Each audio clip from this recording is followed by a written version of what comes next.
দর্শক, এই মুহূর্তে আমি অবস্থান করতেছি লালমনিরহাট সদর উপজেলার খুনিয়াগাছ ইউনিয়নের একটি এলাকায়। এই এলাকায় প্রায় ৫০০ মানুষ কিন্তু পানিবন্দী হয়েছে এবং লালমনিরহাট জেলার ৪টি উপজেলায় কিন্তু মোট ৮,০০০ মানুষ পানিবন্দী হয়েছে।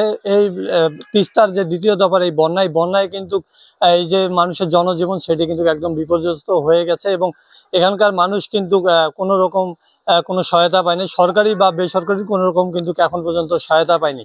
আমি এই মুহূর্তে যে বাসাটির রয়েছি, বাসাটির সামনে রয়েছি, সেই বাসাটির মালিক কিন্তু এই চাচা, তার সাথে আমরা একটু কথা বলবো। চাচা, কখন এই পানি উঠেছে? গতকাল প্রায় 4টে থেকে আরম্ভ হয়েছে, সারা রাত্রে পানি আর কি আমাদের বাসায় ঢুকছে। এ পর্যন্ত বাইরে হয় নাই।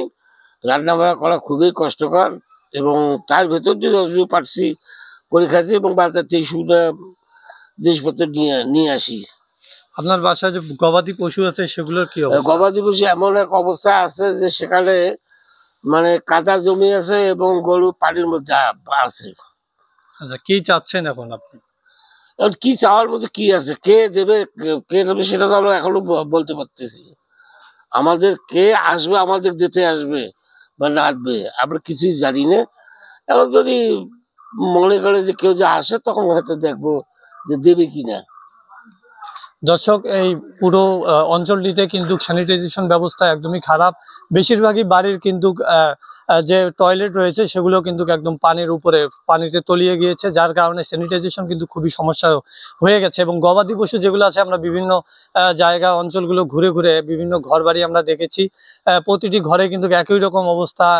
কোথাও কোমর পানি, কোথাও বুক পানি, কোথাও হাঁটু পানি, কিন্তু প্রচুর পানিতে মানুষজনের কিন্তু জনজীবন একদম ক্ষতিগ্রস্ত হয়েছে এবং এই পানি কিন্তু এই কমে এই বাড়ে, এভাবেই কিন্তু চলছে। এর আগে গত সপ্তাহেও কিন্তু এই বন্যা হয়েছিল, তখনকার থেকে এখন কিন্তু পানি অনেকটা বেড়েছে, যার কারণে পরিস্থিতি আগের থেকে আরো ভয়াবহ হয়েছে এবং আশঙ্কা করা হচ্ছে যে এই পানি আরো বাড়তে পারে।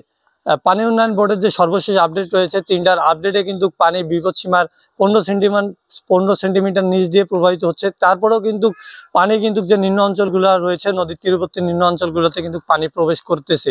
এই মুহূর্তে পানি কিন্তু তেমন একটা বাড়তেছে না, তবে সমান অবস্থায় আছে, কিন্তু আশা করা যাচ্ছে যে পানি আরো সন্ধ্যার মধ্যে আরো বাড়তে পারে।